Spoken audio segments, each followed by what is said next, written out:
I really didn't anticipate it. I was taken totally by surprise by the... But the journey was cut short. The government had ordered a roadblock.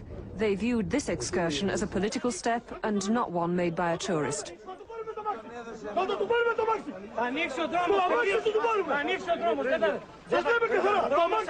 The king's supporters forced the road open, but their leader backed down. I'm not getting involved in an argument with the government. If you don't want me to go, I'm not going. Turning back was not easy.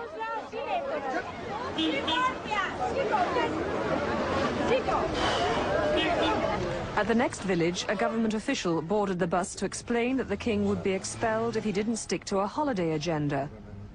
The king was also required to state his recognition of the Greek Republic and advised not to visit another town where anti-royalists were threatening to riot. There was none of that here.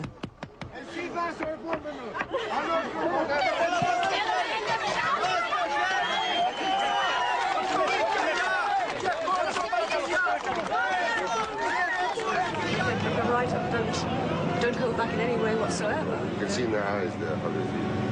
It was very touching, but please, you know, remember that there are a lot of people who wouldn't react like that, and I'm quite aware of that. I mean, this is not just the whole country. I mean, there are people who are opposed to it.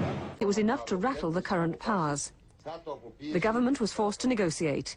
They would not let him near the crowds at Itheon, but he could refuel at another town, Neapolis. There wasn't time for 20,000 followers to get to Neapolis from Itheon.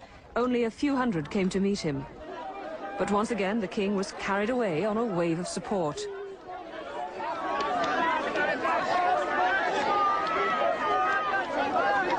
Here, there were also others who were against him. Perhaps this explained why he'd been allowed to come to this place, at last a show of protest.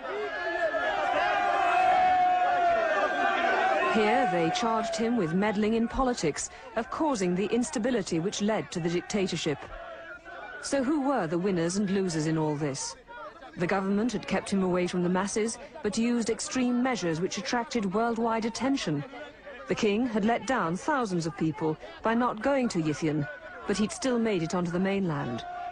Was the government really his enemy? What was this show of force all about? Didn't the government know of his movements right from the outset? Did you tell the government you were going to come to this country before you arrived? Well, I think that I have to admit that that is a question that should be addressed to the government, because I don't want to embarrass people. Which means you did tell the government? It's a very good question that I would be very happy to answer. But I think that as a gentleman I should refrain from doing so. Had Prime Minister Mitsotakis not told the truth then when he denied any prior knowledge of the visit? Political campaign, publicity stunt, family holiday, whatever it was, the Greek royal family was back on the map after 26 years, looking united and stable, while Greece headed for another political crisis. On September the 9th, 1993, exactly 1 month after the king set foot back in Greece, the Conservative government lost its majority. The socialists, led by Andreas Papandreou, will rule again. His government is not likely to open the door to King Constantine.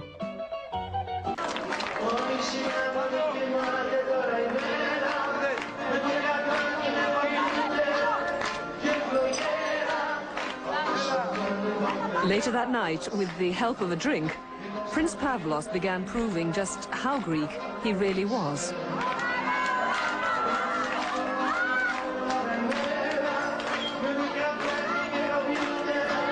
Despite years of living abroad, British Army training and an American university, he still knew how to dance like a Greek. But not all the attention was welcome.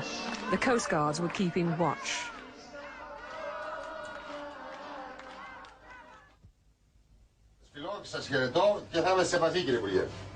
By morning, there was nothing but headaches.